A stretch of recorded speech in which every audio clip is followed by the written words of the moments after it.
Good afternoon, everyone. Um, Thank you so much for joining us at our InSource webinar today.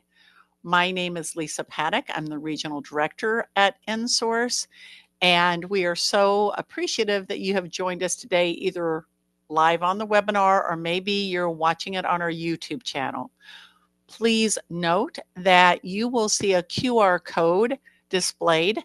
InSource is the Parent Training Center for Indiana and has been for 50 years. We have been serving families. Please take your phone and scan the QR code. Please sign in, take the survey, receive the certificate that you print off, or you can also cut and paste the tiny URL.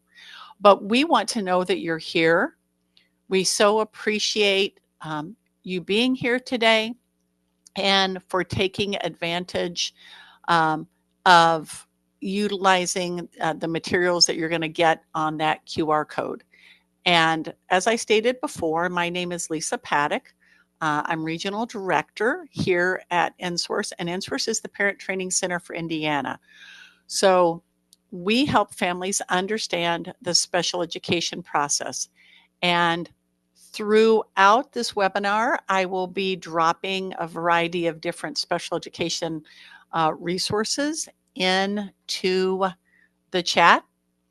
Additionally, if you have a question, please post that in the chat, and I will be watching for questions along the way. And then toward the end, I will ask those questions of Mr. Michaels. So I'm leaving this QR code up for another second. I will put it up at the end. Please sign in, take our survey. We are state and federally funded, so we do have requirements about training surveys. We want to ensure that our materials are of high quality and that we are answering the questions that you would like to have answered. So, Lisa, not to interrupt you, but there was no QR code on the screen as you were talking. Okay. Thank you for letting me know that it did not show up.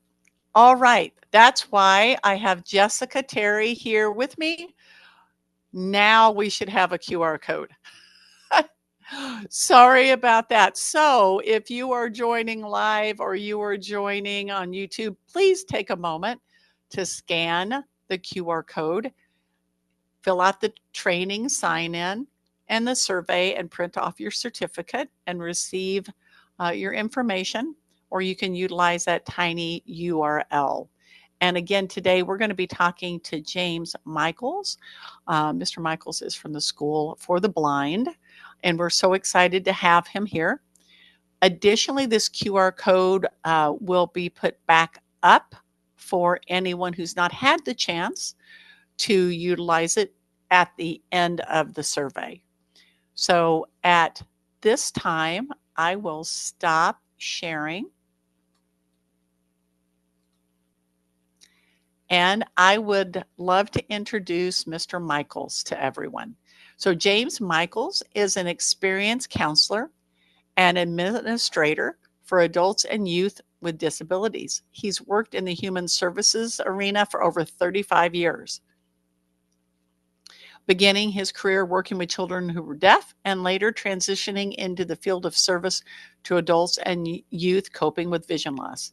He has been an administrator for well over 20 years, and he currently holds the position of superintendent and CEO at the Indiana School for the Blind and Visually Impaired. Mr. Michaels completed his undergraduate and graduate degrees at Indiana University, graduating with distinct honors. He holds a bachelor's and master's of social work degrees, earning his license in clinical social work certification in 2001. James and his wife of 24 years, Connie, reside in Brownsburg and recently celebrated their son Jesse's graduation from the Kelley School of Business at Indiana University. Mr. Michaels is looking forward to sharing with us today the services offered at the Indiana School for the Blind and Visually Impaired and how they transform the lives of blind and visually impaired students across Indiana. Today, he will be covering several different components. education for pre-K to 12 students, including a newly reimagined preschool, expanded core curriculum, assistive technology, outreach services, and the Indiana Educational Resource Center. Mr. Michaels will also share how students thrive socially and creatively through activities designed to entertain and empower them for the future, including various sports, community-based instruction, and student jobs. Additionally, he will speak to us about the school's transition to 3 temporary locations while they eagerly await the completion of the new state-of-the-art campus on College Avenue in Indianapolis, as well as other strategies for growth and innovation to ensure that every student reaches their full potential. Mr. Michaels, thank you so much for coming and speaking to us today, and I will turn the webinar over to you. All right. Thank you, Lisa. I'm really excited to be here today. Very, very appreciative of you and your colleague, Lisa Gilchrist, for coming out to our school and taking a tour last month. We sure enjoyed having you there. And for any of your folks on this webinar, if you'd like to come and take a tour and see what we're doing, as we're waiting for our new facility to be finished up with the construction, we'd love to have you. So I'm going to go ahead and see if I can screen share here and get the PowerPoint up.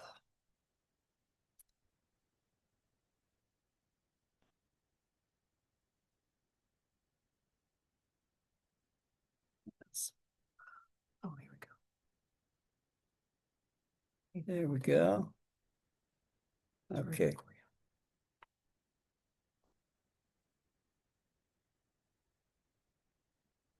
There we go. For the presentation mode. Let's see. And okay. We have it. Thank you so much. There we And go. it was Okay. a wonderful visit when we went up Oh. last month. We very much enjoyed it. Great. Me too. So thank you. My administrative assistant is helping with our tech here, so I think we're good. So kind of ISBVI at a glance. We have several different programs, and a lot of times people think, the Indiana School for the Blind and Visually Impaired, we have our on-site campus, and that's where we serve our students. And that's not the only place we serve students and children who are blind and visually impaired. So we do it through 3 different programs. Go to the next slide here. And by the way, so over this last year, we served over 1,000 individuals who are blind or visually impaired. This is children ages 3 through the age of 22. And we did that in our 3 core training areas. Our on-site education program, and that's where you visited, Lisa, you and the Lisas. We served over 100 students there. In our outreach program, we served over 300 students. And in our Indiana Educational Resource Center, we served over 600 students. So we touched over the lives of students who are visually impaired in the state of Indiana, over 1,000 students. And it's and I'll talk with you a little bit more about each of those programs as we go along here. The Indiana School for the Blind and Visually Impaired itself has been a school for 178 years, and it has just a rich history throughout those years of assisting students who are visually impaired and helping them to live their fullest life. And that's through the excellence in programming that we serve, and also through our education with our blind, low vision teachers. So I was thinking about this today. I was trying to think about how many blind, low vision teachers we have working at the Indiana School for the Blind and Visually Impaired. And it's roughly 30. Now, because I didn't really go through each of the names, but I kind of counted them up in my head. So we have roughly 30 blind, low vision teachers. And these are individuals who have gone through specialized training to work with students who are blind and visually impaired. And we have it's quite a team. And the really nice thing about being at a facility where there's 30 teachers who are specially trained and working with students who are blind or visually impaired, if one person isn't sure how to help a child, then they'll just walk down the hall and talk to somebody else, or they'll call it out to our outreach teachers and talk with them and see how we can best serve that student. Um, so I think I'll talk just a little bit about my story as a person who went to the Indiana School for the Blind and Visually Impaired, and kind of just give you a little background on why it's so important for me to see that we can offer our students the best possible opportunities that we can. Um, my brother and I, we both were born with a condition called rod cone dystrophy. So it's a degenerative condition that so the older we get, the worse our vision becomes. So it's a retinal degenerative condition, and the retina is that window that lets the light come in. So if you think about with your car, if you never wash your window on your car, then it gets to the point where you really couldn't see out of it. So for me with my retina, I have a degenerative condition that it's congenital. So it's I don't want to say a genetic defect, but it's a genetic abnormality that caused the blood vessels in my retina to start dying, and they burst. And what happens with that is it builds scar tissue up on my retina. So you think, like I said, with the window, if you don't wash it, it gets cloudier and cloudier. So that's what's happened through the years is as I've gotten older, those blood vessels have died to the point where it's caused so much scar tissue that now at the age of 61, I really have no functional vision. I can tell if the lights are on, but that's really about it. And some days I can't even tell that. But when I was younger, I could see really well. My brother and I both could.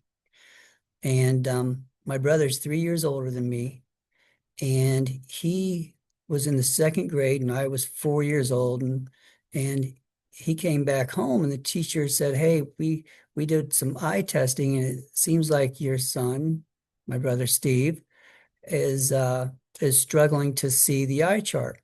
You might want to take him and get an eye exam." So they took him to the eye doctor, and they said, "Oh, yeah, he does have myopia." And they gave him glasses and a magnifying glass so he could see details a little more crisply. So when he came home, I saw that and I was like, wow, I want that magnifying glass. So I said to my mom, and I said, "Mommy, I have bad eyes too." And my mom, by the way, just to kind of give you a little background, she is one of 10 kids from Appalachia, Kentucky. They grew up in a 4-room house with no running water, no electricity, and she was pretty tough. You know, you live in a household with 4 rooms and 12 people. It's you got to be tough. And she's like 5 feet tall, maybe 100 pounds soaking wet. And she pointed that little skinny finger at me and she said, "Jamie, no, you do not have bad eyes." And I said, "Well, yes, I do, Mommy." And, I had no idea really if I had bad eyes or not, if my vision was, I had problems with my vision. But I just wanted that magnifying glass. I wanted to be just like my big brother. And so she goes to the refrigerator, and we grew up in a 600 square foot trailer, so we were pretty poor ourselves. And she pulls out this box, and she has me standing across the room, and she wants me to read the letters. So I tried to read the letters. I was like, "Well, is this B-U-T?" Because I thought it was butter, because I really could not see the letters. And she came a little closer, and then I saw, oh, that's a box of cheese. That's Cheese. So she said, "Huh, maybe you do have bad eyes." So instead of taking me to an optometrist, my grandmother at the time said, let's take him to an ophthalmologist and see if there's something going on, because both these boys at this young of an age having some problems with their vision.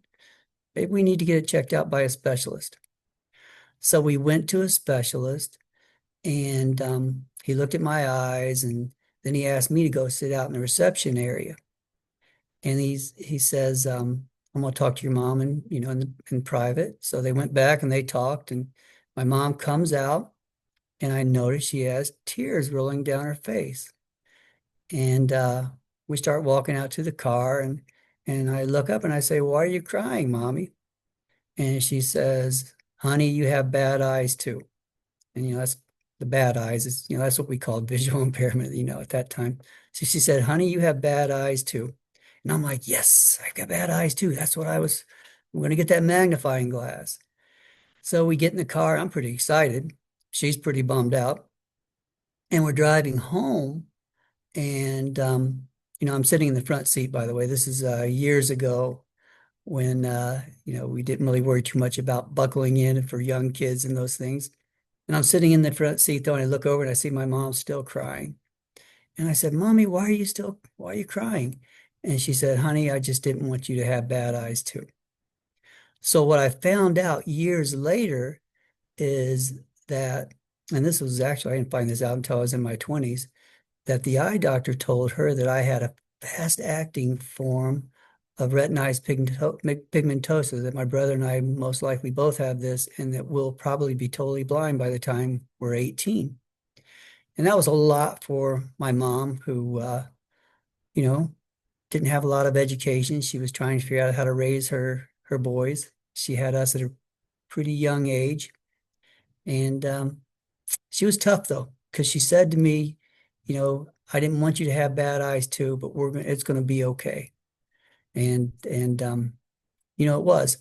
But through the years, so I ended up going to elementary school, and I still had a lot of good usable vision. I could see small print, and I just had to sit in the front of the class. I did realize at a young age, though, that I felt like I was different.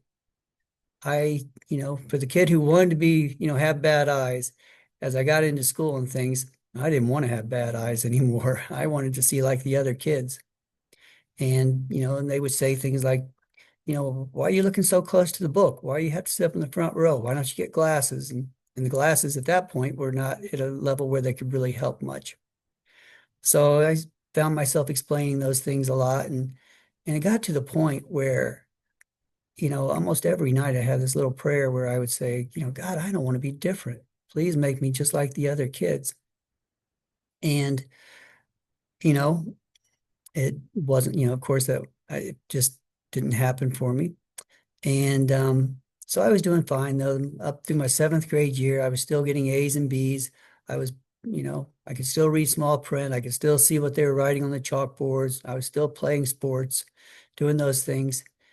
And then, after my seventh grade year, that summer, I'm ashamed to say I did not touch a book. I just did out helping to mow lawns. I was playing sports with my friends, riding bikes, hanging out, and came back to school my eighth grade year. And I'm sitting in homeroom. I'm in public school, and there's 30 other kids in that classroom with me. And they started passing out the books. And they pass out the first book, and it comes around. I open it up. I look at the book, and I'm like, "Wow, they're making the print smaller in this book." So I closed it up, and I'm waiting for the next one to get passed around.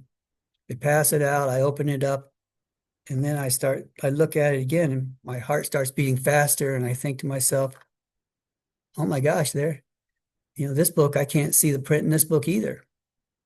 And then they pass out the third book, and I opened it up, and then I realized it's not that they're making the print smaller. It's that my vision's got to the point where I can't see small print anymore. And for the kid who, praying almost every night, "I don't want to be different. Let me be like the other kids," that was really hard. So I found myself getting emotional. And the last thing you want to do as a 13-year-old boy or 14-year-old boy is to get emotional in front of your classmates. So I got up and I went to my homeroom teacher, and his name was Mr. King. And he was this big football coach guy. And I looked at him and I said, "Hey, Mr. King, I need to go to the bathroom." And he looks at me and he says, "Okay." So I go to the bathroom.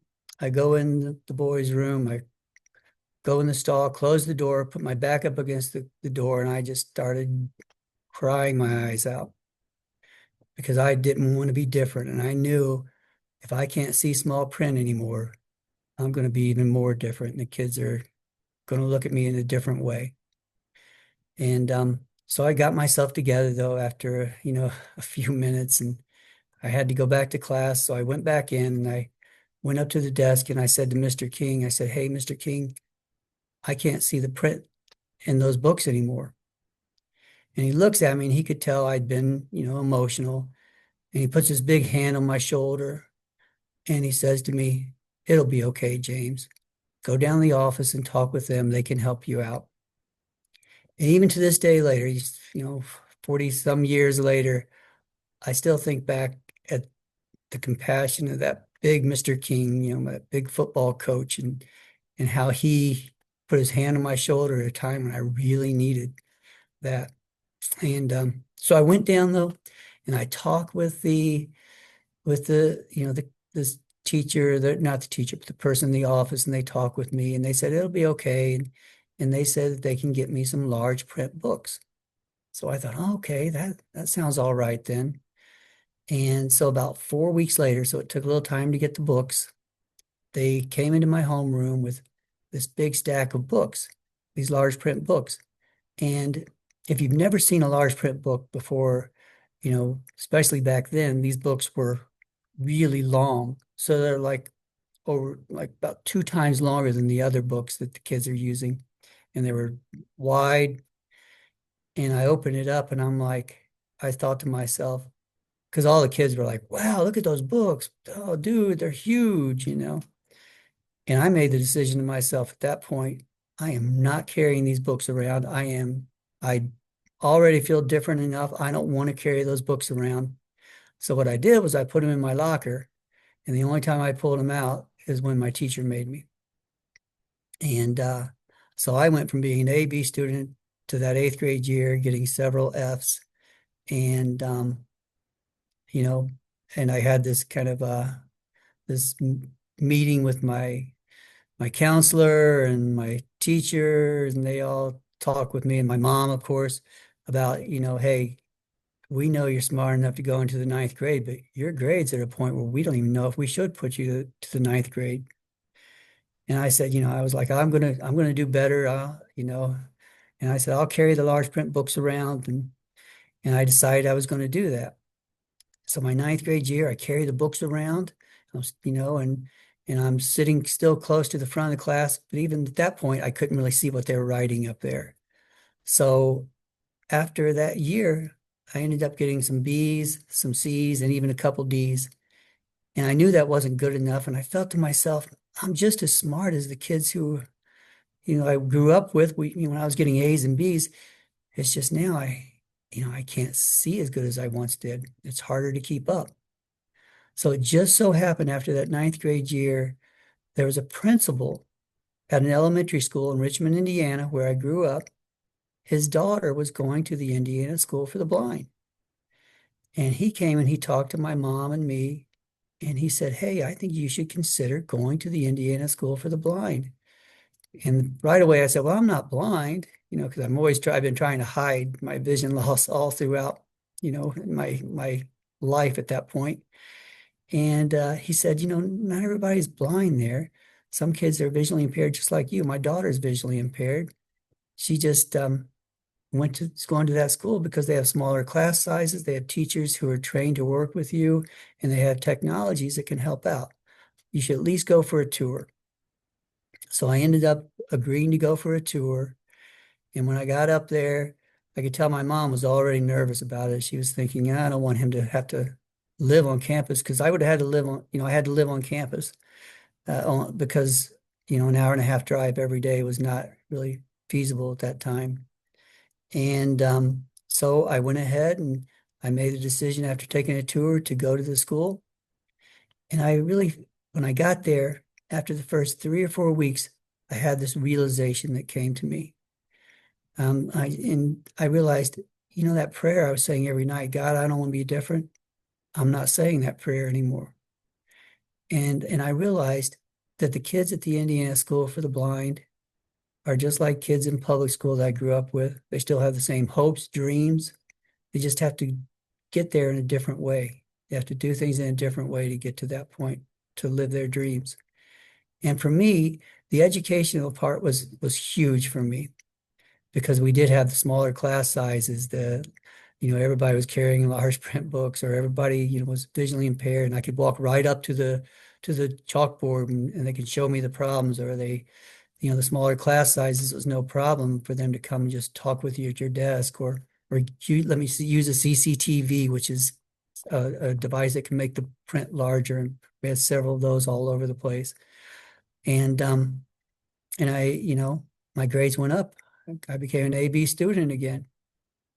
And it was just not only the education, but the part of being around other people who were dealing with, who are visually impaired as well. I didn't feel like I was the only one out there.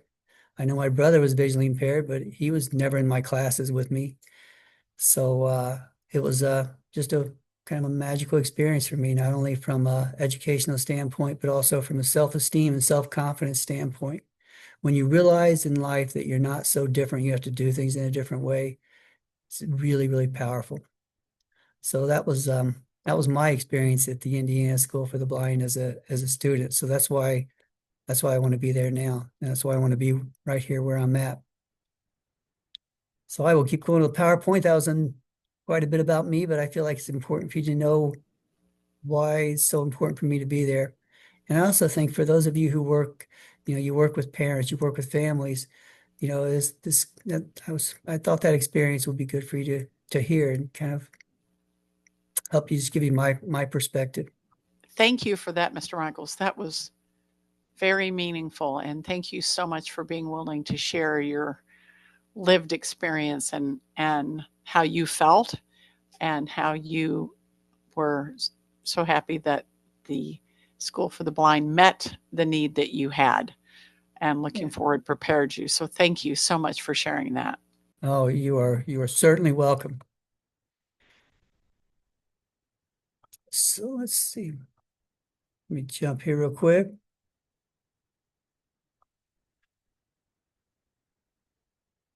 Okay.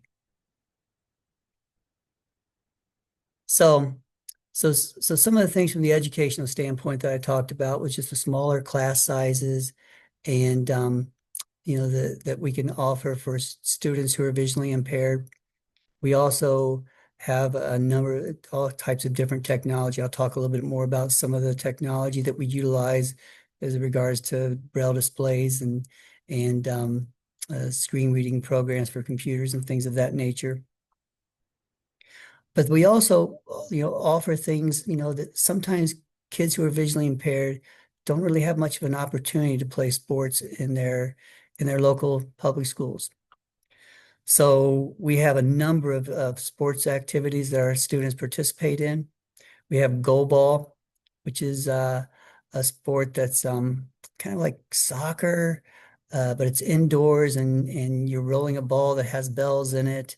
And we have a boys and a girls a goal ball team. We have a wrestling team as well. Track and field. So we have track events, and some of the track events for kids who have good usable vision is very similar to what you'd see if you went to a track meet at a public school. But there are also different types of activities, like kids who are totally blind or have a significant loss of vision will have wires, and they run back and forth on the wire track depending upon the length of the event.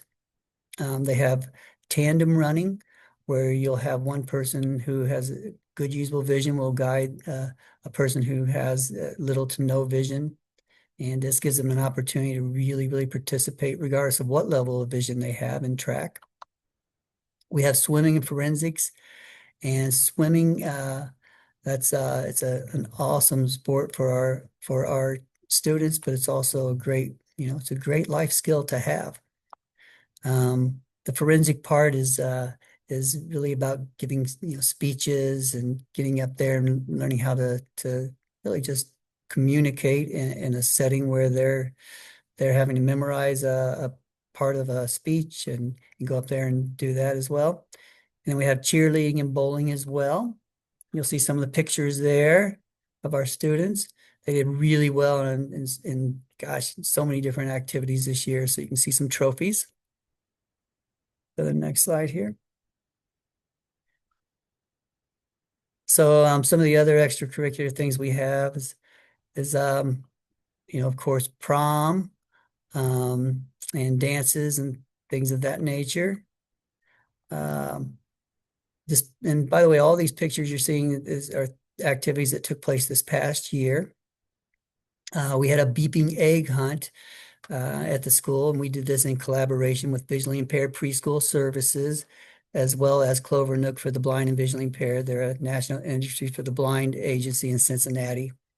And it was a lot of fun. All of our students got to participate, whoever wanted to. Some of the high school students like, I'm good. But most all of them did participate, because oftentimes kids who are blind or visually impaired, when they go out and have these family activities and they'll go and they have an egg hunt, an Easter egg hunt, they're really not able to find the eggs unless somebody goes out and shows them. So what we had was we had 50 beeping eggs in our courtyard at School 94, and hid them all over the place, and kids were out running around finding the eggs and then getting treats afterwards. And we had an Easter bunny, as you can see from the pictures. And we also had First Lady Maureen Braun of the state of Indiana. She came and participated as well. It was an awesome event. We had a wellness fair this year, and we had a number of different vendors there just talking about health and wellness. And then we have an adaptive kitchen that just got built. It's a culinary arts kitchen that we've made into an adaptive kitchen. So we have we have burners that you can put a pot on there where the kids aren't going to get burned, and then it kind of transitions up to where we do have just regular electric stove tops and ovens. So it's an opportunity for kids who are blind or visually impaired to learn how to cook and prepare meals and just do things from an independent living standpoint. The expanded core curriculum is a huge part of our curriculum at the Indiana School for the Blind and Visually Impaired. So at a typical high school, elementary school, middle school, you have your core curriculum, which is your academic curriculum. But we also have something called the expanded core curriculum. And that's 9 areas of training that we focus on, so that kids who are visually impaired, when they're not receiving that visual input to learn things, we really target in on ways in which they can learn in alternative formats. So about 80% of the learning that happens for a child at a young age is visual. So for them, when they're looking at mom or dad cooking or cleaning or socializing, all of those things, so much of that, what they're learning, is from a visual standpoint. So we have to kind of find ways to help kids who are visually impaired to learn all those different skills in an adaptive way. So there are 9 areas of the expanded core curriculum, and they are assistive technology. They are compensatory skills, and that talks about accessing curriculum, finding ways of accessing curriculum. Career exploration, of course, looking at different opportunities out there for jobs. This is something I've said as soon as I came in here. I've been at the school now for 1 year as the superintendent, and this is my belief, this is my philosophy, is that people who are blind work, people with disabilities work. And part of that means we have to ready our kids for employment. So that's career exploration, something we get kiddos thinking about at a young age. Hey, what kind of job are you interested in? Well, how are we going to get to that end? There's also independent living skills, and that's everything, there's cooking, cleaning, living independently in your home environment. There's orientation mobility, and that's referring to learning how to travel independently, orienting yourself to a location, and then how do you navigate through that location. And we actually have 5 certified orientation mobility instructors at the school. 4 of them are teaching at this point, and the other one is doing more of an administrative role. But helping kids learn how to navigate in their environment, use a white cane, and travel as safely as possible. Another one of the expanded core curriculum areas is recreation and leisure. Just how do you participate in the community? How do you go out there and when you aren't able to see in a world that's really made for people who can see, how do you get out there and still participate in recreational activities? There's also sensory efficiency, and that's looking at, using other senses to be able to learn and absorb information. Then we have social skills, and with social skills, once again, like I said, a lot of times from a social standpoint, even just meeting new people, knowing when, somebody gives you the eye contact, they look at you, how are you going to go up and talk with them? Some of the things that they're not getting from a visual standpoint, we have to help them learn how to navigate non-visually without vision. And self-determination. So self-determination, being able to advocate for yourself, being able to talk about what you need. So that's the expanded core curriculum, and it's a huge part of what we're doing. Recently, I hired a new person to oversee that program. He's a orientation mobility instructor / teacher of the visually impaired. His name's Nicholas Leon.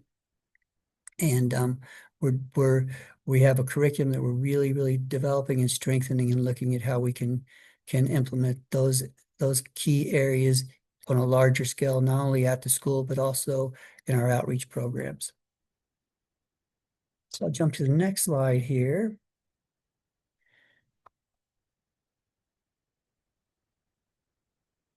So you can see some kids here, kiddos using Braille displays and reading Braille. One of the things that's really leveling the playing field for people who are blind or visually impaired, really just for people with disabilities in general, is assistive technology. So at the school, we have our students who have little to no vision. We provide them with opportunities to utilize Braille displays, which is there's a USB port. You can put that into your computer, and then whatever's on your screen, it'll put it onto this display where you can put your fingers on there and read the Braille that way. We also are offering screen reading and screen magnification programs. We're utilizing a lot of what we're utilizing now is a program called Fusion through Vispero. And Fusion has an opportunity for people who do have some residual vision. They can still use their vision through a screen magnification program. And for those individuals who really do not have hardly any usable vision, they'll use a screen reading program. So depending on upon what the student has from a visual standpoint, what they need. We also teach Braille. Braille is a huge part of a child's ability to learn and read. Sometimes people are like, well, why do you need Braille if you have all these screen reading programs, all this auditory options? You have books on audio formats. And we say, you really, for literacy, it's so important for kids who can't read any type of print to be able to absorb that information and to be able to read with their hands or before it was with our eyes, but reading that information so that it helps with spelling, it helps with the grammatical aspect of it, putting sentences together, knowing when you need to put a period in, comma, semicolon, all those things. So you're reading those from a tactile standpoint. It's another way of absorbing the information. Now, if a child does have some learning disabilities and maybe that message isn't getting fully from their fingers to their brain, then we would look at an auditory component for them to be able to read. But as much as we can help a child who has the capability to read Braille, read with their fingers if they need to, that's, we really encourage that. Okay, so I'm going to jump to the next slide here. Now, our outreach program has a number of different things that they offer. So we have 9 teachers who are blind low vision teachers who go around the state of Indiana and work with kiddos who are dealing with vision loss. And right now we have over 50 school districts that we contract with around the state of Indiana to provide services. And it can be anything from direct services where they're providing instruction in Braille, or helping a person navigate their technology, to where it could be just from a consulting standpoint. So maybe we'll get a call and there's a TVI, a teacher of the visually impaired, in another part of the state. And they say, wow, we're really struggling in knowing how to best help this child. And then we'll go out there and maybe we'll do a functional vision assessment, or maybe we'll do an orientation mobility assessment, and then we'll give our input. We want to be a resource, and that's what we are. We're a resource to any school district that can utilize our services. Now, that in the same vein as I say that, I'm not saying that we have all the answers. We're not the 1,000-pound gorilla. We're a part of a village that's trying to help individuals who are blind or visually impaired, helping these kiddos get ready for their life after school. And so sometimes we'll reach out to school districts as well if we have questions that, hey, we're not sure. What do you think about this? So it's not that that we're the end all and be all. So I just want to make sure that message is out there fully and clearly, that we're all in this world of disability, this world of blindness, working together. And that's why I'm so happy that I have this opportunity to talk with all of you today. And I'm so happy that Lisa and Lisa got to come out and visit us as well. So they act as a consultant as well. We also have, and you'll see some of these pictures here, we have some camps that take place, and our outreach programs help to facilitate these camps. This past summer we had, four different camps. We had something called Camp Abilities, and that's where we had our middle school kiddos come in, and it's just not the kids who come to the school, but these are kids who are from other school districts all around the city of Indianapolis and surrounding counties, and they come in every day, and we provide different opportunities to learn adaptive sports, everything from beep baseball to goal ball to just track. They went out to water parks and just had a marvelous time. We also offered what we call our skills and education, as a C camp, skills, empowerment and education. And that camp was referring to helping kids in 4 different areas. It was a week-long camp. It was middle school and high school kids. And it was helping them with math, reading, assistive technology, and independent living. So they had 4 different classes that week. And they worked in those different areas, and we're really trying to just help our kiddos to enhance some of their skills in those areas. Math and reading, typically, from what I've read, anywhere from 1.5 to 2 years behind students who are blind or visually impaired are when it comes to math and reading. So we really want to do what we can to help bolster those skill sets and help elevate the kiddos. So that was our C camp. Then we also did something called Creativity Camp, and that's where we had some of the younger kids come in, and they worked in the kitchen. We had some of our partners from Cunningham Chef, the Cunningham Group. I'm sure a lot of you have heard of their restaurants and gone and enjoyed the food that they serve. But some of their chefs came in and they helped our kids to prepare some fun things like make cookies and a number of other treats, and they did that in our adaptive kitchen along with our teachers, the visually impaired, and our therapy team. Then we also had an arts camp along with that. That was the one camp we called Creativity. That was a week-long camp. And then we have our student training employment program, and that's happened over the last 2 weeks.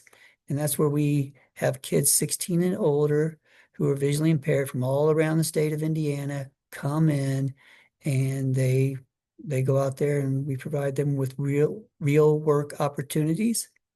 We had 15 kids this go around, and they're graduating. Well, they're completing their camp tomorrow, their employment. They get paid through this process. It's a collaboration with Bosma Enterprises, and they're staying at Butler University, which has been so much fun for the kids. They get to spend a couple of weeks at a real university in the dorms, and they go and eat food in the cafeteria and have, we have activities at night. And let me say this though, the first week is really funny. We, I heard from our team there, they said that, they wanted, let's go do some rec activities. And some of them were just like, oh, I'm wore out after working the full day. So they're getting that experience of going out there and doing a real life work opportunity. So that program's been going on now, gosh, for over 30 years. And this collaboration with Bosma Enterprises has been outstanding for our kiddos. We'll jump to the next thing here, the next slide. Now, our Indiana Education Resource Center, that's where we provide opportunities, we provide accessible materials for individuals who are blind or visually impaired all around the state of Indiana. Last year, we provided over 600 kids with accessible materials, and our goal is to do everything we can to help these kids get materials in their hands alongside of their sighted peers. So we have a repository with large print books, Braille books, some technology as well, and we house it at the school. And then, a teacher of the visually impaired or someone in their local education association, special ed director, they'll reach out to the Indiana Education Resource Center. They'll reach out to the school and they'll say, hey, we need to have these books to this for this student and this particular time period. And then we have it in our repository. We'll get it out to them. We'll ship it out. We'll package it up, package it out, ship it out. And then what will happen is when they're done with that material at the end of the year, or whenever they're done with that, they'll send it back to us. And then we make sure it's all cleaned up. Everything looks good. And then we'll put it back in the system. So right now, the summer is a crazy busy time for our resource center. We've got people down there now going through every page of a large print book, making sure everything's in working order. Same thing with Braille books and all those materials. And then they're trying to ship things out as quick as possible, have a quick turnaround time. So, and if we don't have the particular book that's in our supply, then we reach out all around the state all around the country, really trying to find those materials and getting them shipped here to our students. Sometimes we may have to, we have a team that works on Braille and they'll work on helping to create the books. They get them in these files, these electronic files. Then they have to, it's not just like you get a book in Braille, you get the file, and then you can just print it out. You have to format it so that it prints out in what they call UEB, Unified English Braille format. So there's so much to that. So we do some of that here. We also will send it out and have vendors that will help us create the Braille. And then we also have a program at Miami Correctional Institute. This is a men's prison. But we have it, and it's called our MAMP project. And this is a collaboration with the Department of Correction, Department of Education, and the Indiana School for the Blind and Visually Impaired, our resource center. And we have inmates who are working on providing, printing out things in large print. And they're also working on getting Braille products created. So these folks are learning how to be transcribers, Braille transcribers, learning how to create accessible graphic materials. And we have a director of the facility who goes in every day and he helps teach folks how to become transcribers, and he helps oversee our Miami Accessible Media Project. We have, over the years, we've had somewhere around anywhere from 25 to 30 inmates who are learning how to help our our students receive accessible materials. And there's folks, when they finish up this program, the inmates, they can go out and start up their own businesses if that's something they'd like to do. There's definitely a need for Braille transcription. So it's and what I really think is kind of cool about it, when I've gone down last year when I first started in this position as a superintendent, I went to Miami Correctional Facility, and I was in the shop, and so many of them say they love being able to do something good, where they're helping, children who are visually impaired to have the same type of materials as kids in public school. So I love it. It's a win-win. It's a win for them. It's a win for us. And it's most of all, and most importantly, it's a win for our students. So that is our Indiana Educational Resource Center. And by the way, I'm going to have a Q&A at the end, so if people want to ask questions. I know I'm going through a lot of information here. All right. Now the co-location project. So we're giving you an aerial view here of what it's going to look like when the campus is fully renovated. So, and I'll give you a little history about this. So several years ago, and this is before COVID, somewhere around 2018, 2019, something that has just continually been happening through the years. I served on the Indiana School for the Blind and Visually Impaired Board for a number of years. And almost every board meeting, there was some type of project that needed to be completed, because the infrastructure at that 100-year-old campus, with those buildings that were, so many of them were 100 years old, were just deteriorating. They were falling down, and they had to continue to put dollars and dollars and dollars into trying to restore these old buildings. They're just, honestly, they were just crumbling down around them. It wasn't uncommon for the superintendent at that time, Jim Durst, to give me a call as when I was the chairman of the board of directors years ago, and he'd say, "Hey, we had to shut down this part of the building, or we had to go around this other part of the building because we had so much rain, and when we have rain there, we always have leaks, and it's just was one thing after another." And a state legislator who was on the Indiana School for the Blind's board as an ex officio member, she said, the cost is just getting, outrageous, and it's taking away from our ability to provide budgetary, impacts for the educational piece of what we're doing. So what is the solution? Do we, and then the same thing was happening at the Indiana School for the Deaf. Their infrastructure is just deteriorating as well. They're really old buildings. And so there's a task force that got together, and they talked about different options. And one of the options was, in an effort to save resources, was to move somewhere within a 10-mile radius of 465.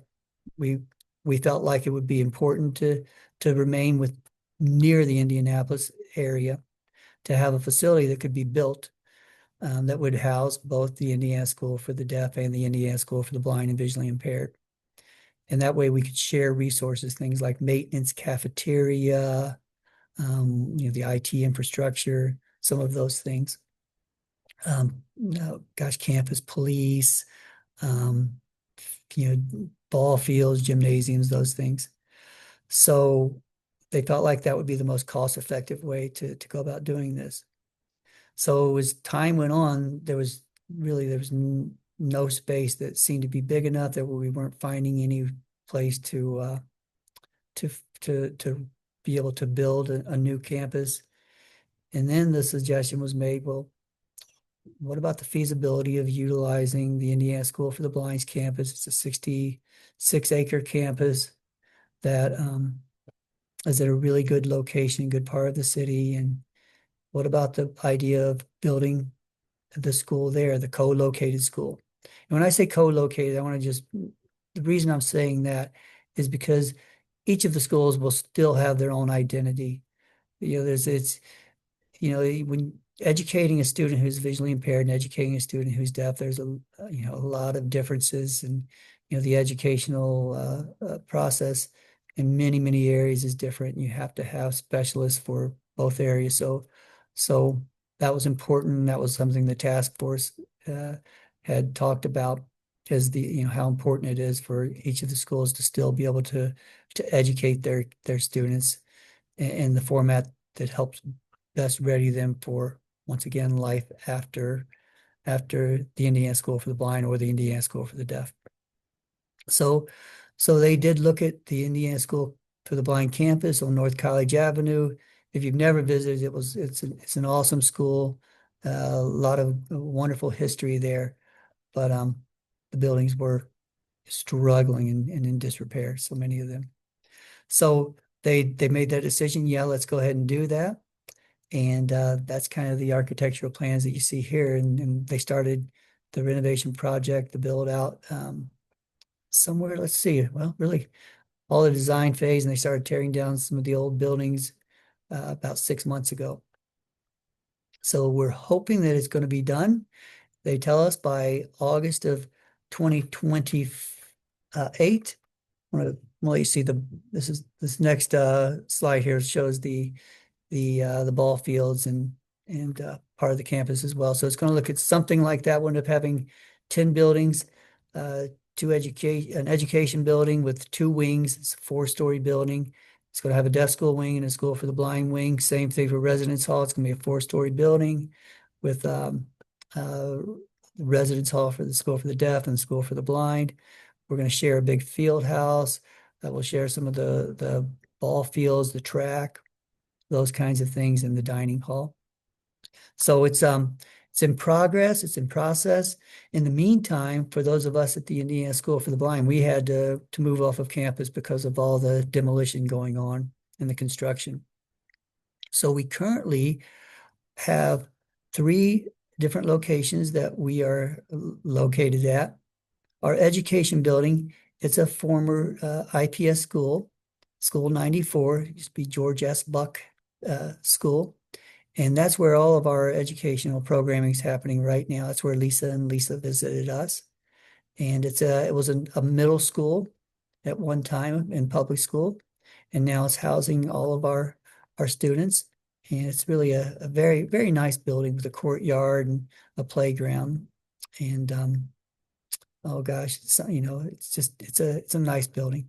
And it's on the far east side of Indianapolis.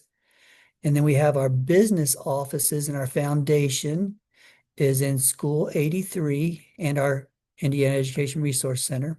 Can't forget that, because they really are taking up the majority of the space with all that they need to do for this repository of accessible materials. But that's in School 83. It's a former IPS school as well. So we're leasing those 2 buildings from IPS. And then our residential kiddos, they are staying at the Indiana School for the Deaf. So the School for the Deaf has provided us with a wing that we're able to house our kids there. So those are the 3 different locations. And it's boy, at first we were thinking this is going to be really hard, because we had to pack up 100 years worth of educational materials and everything. And it was really hard. I can't say that it wasn't. And but it's been really better than we expected. It's different. It presents its own challenges, but it's been a really good process. The IPS has been outstanding and helping us to maybe do some renovation that we've had to do at School 94, and just helping us with any problems that come up too. And the School for the Deaf has been awesome. This is a great way, really, for the 2 schools to start getting to know each other, and we're working really, really well together. So that's our co-located campus. We'll go to the next slide here. This is the future of ISBVI. So when I came as the new superintendent, I felt like, I am not coming in here to just make tons of changes right away. I don't feel like I feel like the school it's been a great school through the years, and it's still a great school.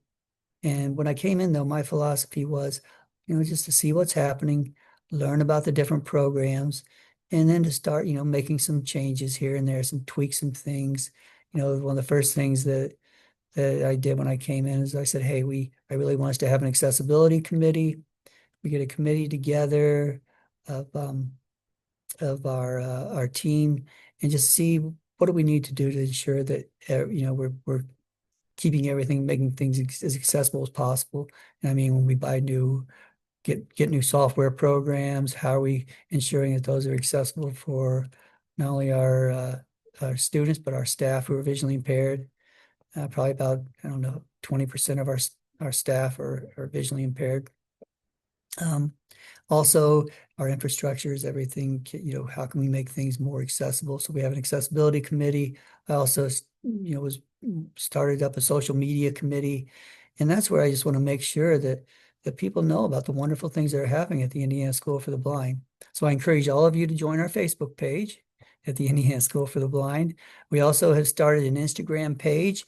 I'm proud to say I think we had 25 people on our Instagram, and now I think we're up to 44 in the last couple of months. So keep on coming on if you would. Join our Instagram page.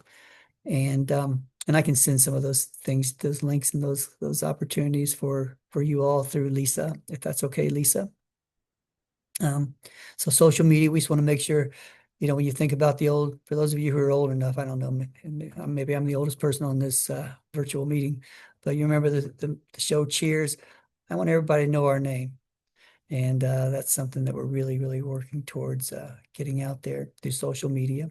So we do a couple of posts a week for the most part. The summer's a little quieter.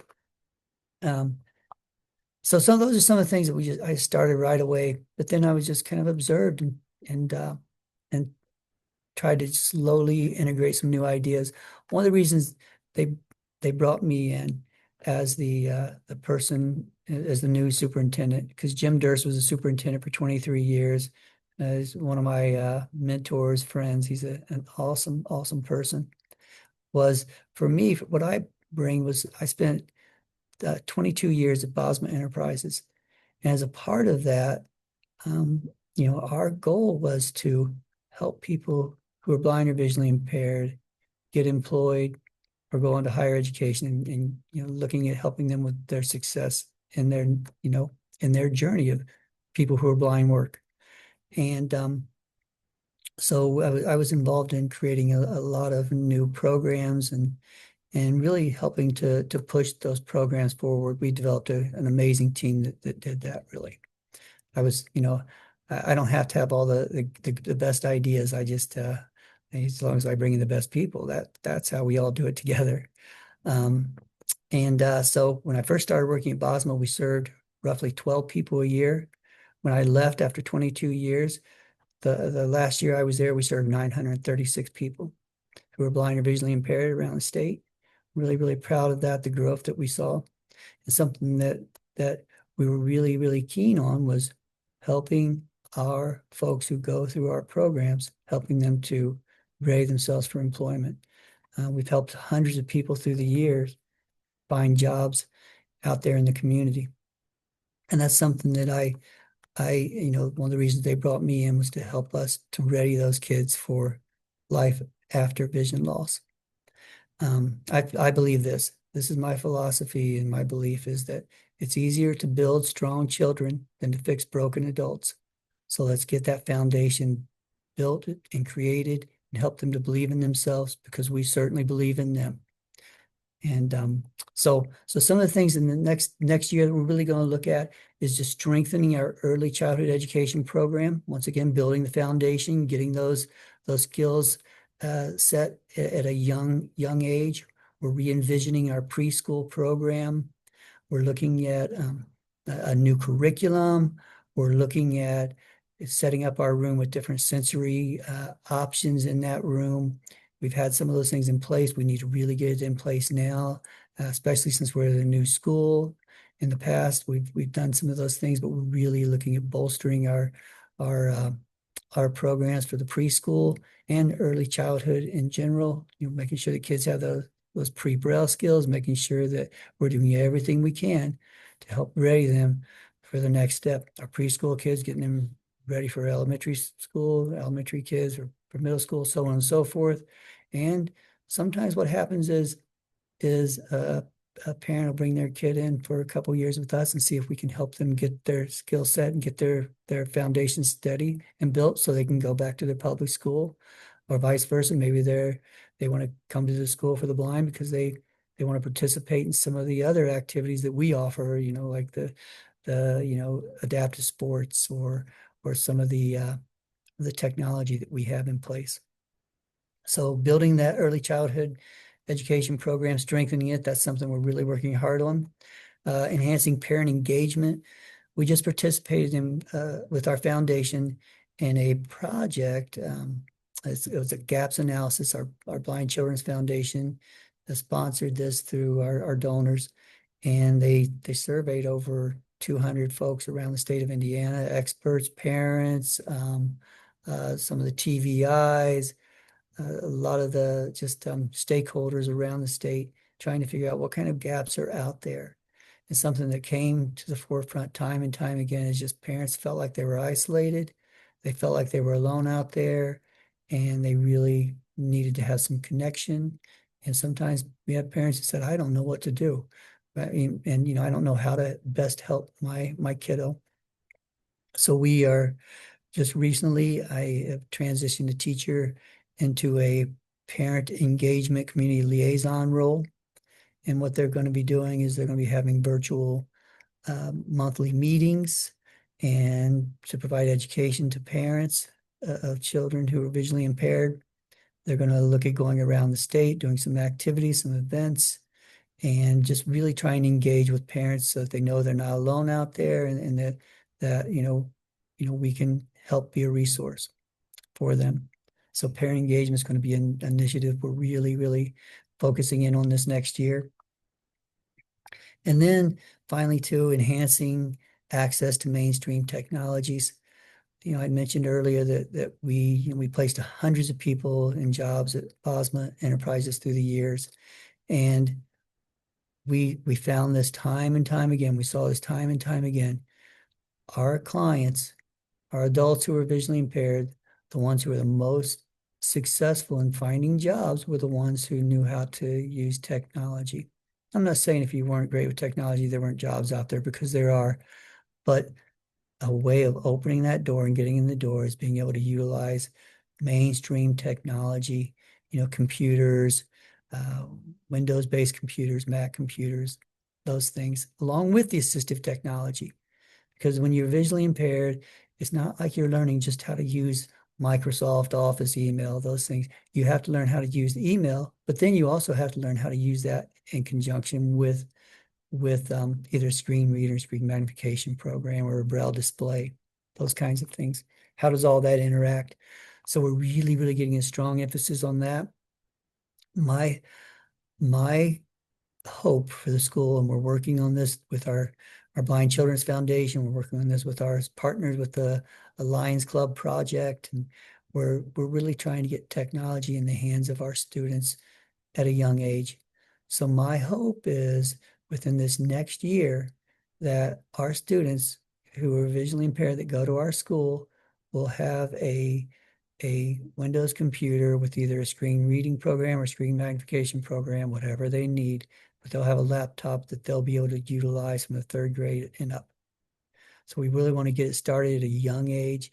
We know the importance of being able to touch type, being able to navigate on a computer that they're going to be using when they leave the school for the blind, whether they go to college or whether they go on to work.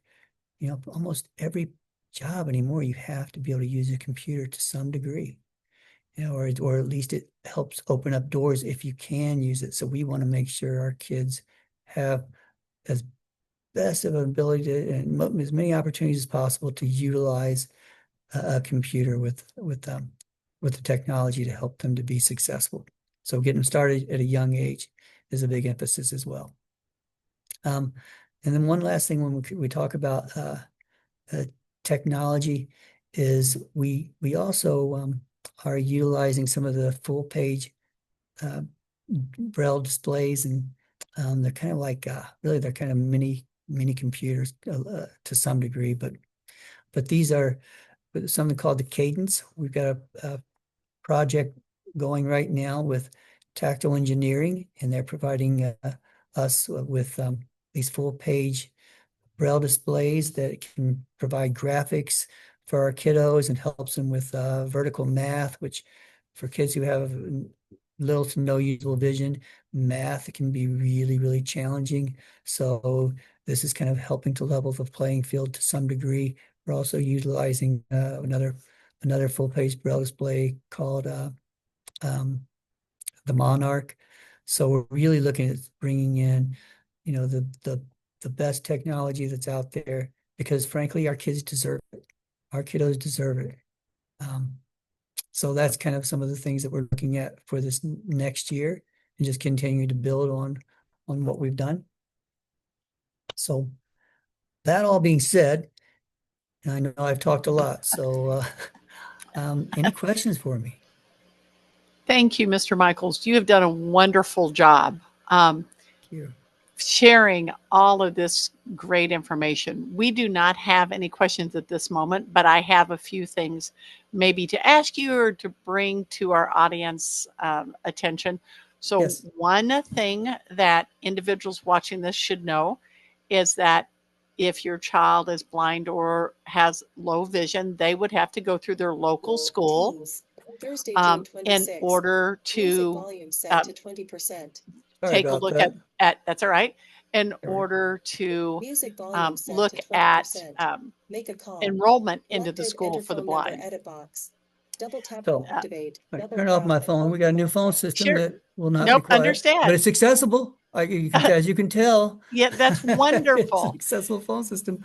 So Anyway, perhaps speak to that process of the fact that a family, unlike when you move into an area, you go enroll your child who might have an IEP.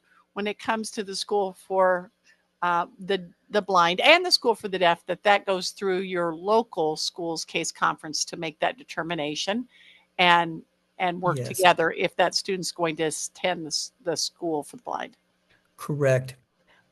So what happens is they sign up with their local education association, their local school district, and if they say, they look at the least restrictive environment. What's the Mhm. least restrictive environment for a student or a child to be able to successfully complete their academic, life?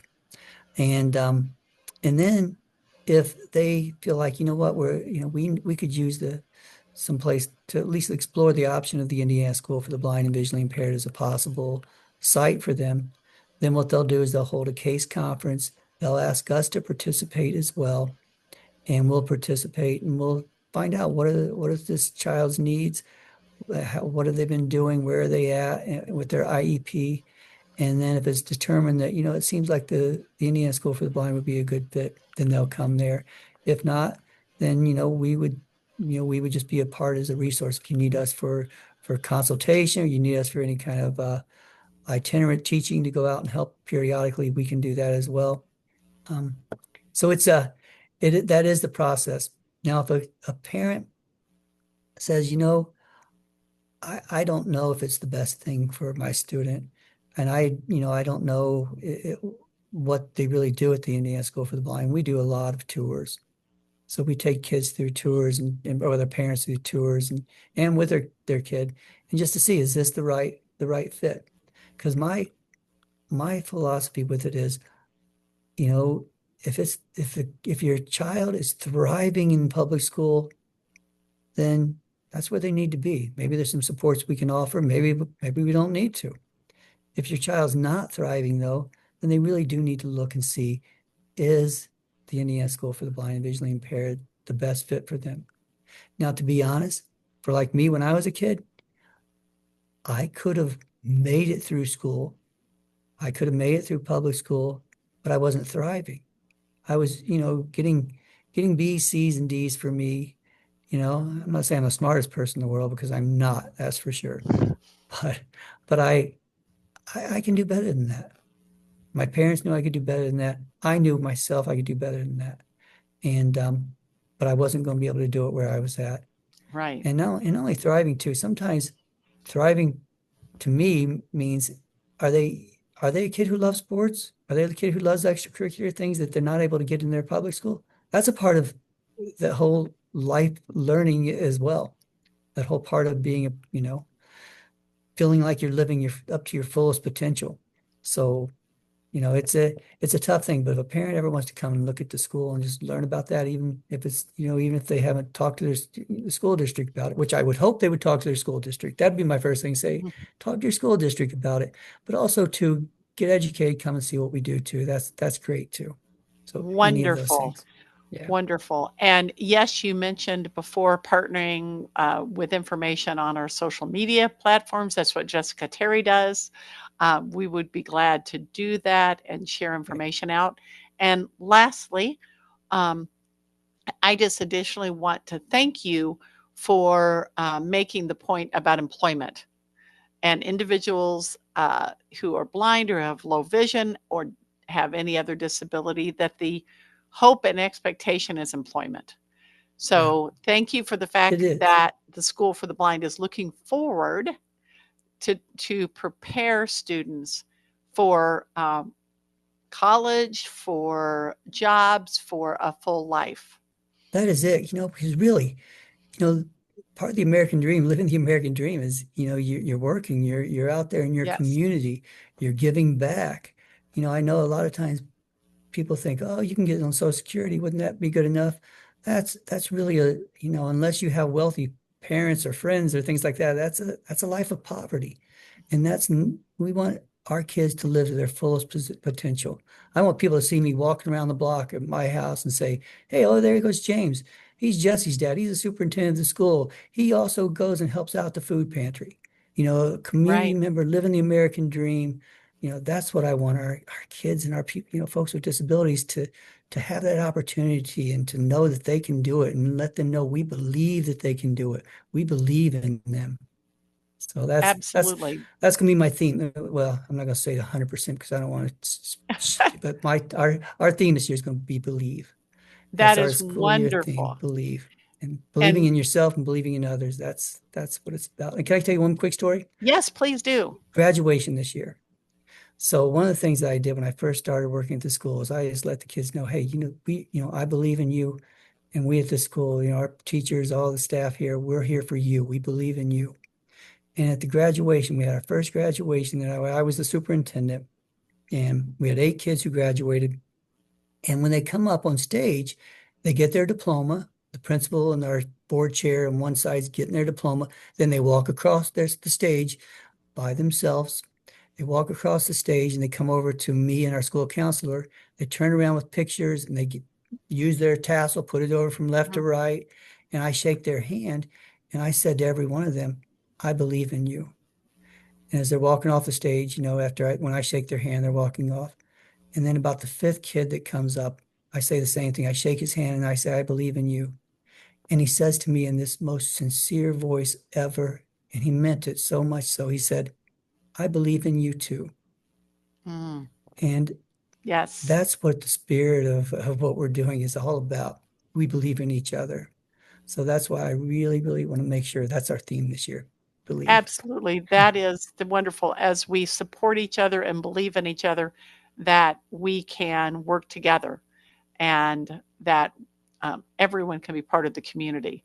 And Mhm. before we go, I am going to again share the QR code for anyone who might have joined us late or might be watching this later on our YouTube channel. Please sign in, take the survey. You can print off the certificate, and please fill out the survey and let us know if this information has been helpful. And Mr. Michaels, I want to thank you so much for coming today, for being part of our webinar. My name, of course, is Lisa Paddock, and um, you have joined the webinar with InSource, Indiana's Resource Center for Families with Special Needs. We're the Parent Training and Information Center for Indiana for 50 years. And Mr. Michaels, thank you again for coming and talking about the Indiana School for the Blind and Visually Impaired and sharing all the exciting things going on. It has been my pleasure. And by the way, I don't know, for everybody on this training, we're going to have Lisa and Lisa come out if they're available here in the end of July and talking to all of our teachers about what you all do at InSource. That sounds wonderful. I have worked with someone from your team years ago, and I believe in what you're doing, and I know you're out there making a difference. So I'm so happy that you're going to be even a bigger part of our school. Wonderful. Well, thank you. Well, since we have no other questions, then I will conclude the webinar. Thank you so much, everyone, for joining us, Mr. Michaels. And please make sure that you do the QR code that assists us, and we will say goodbye. Please visit our calendar so that you know our events and our social media. Thank you all very much. At this time, we will say goodbye and have an excellent afternoon. Thank you very much.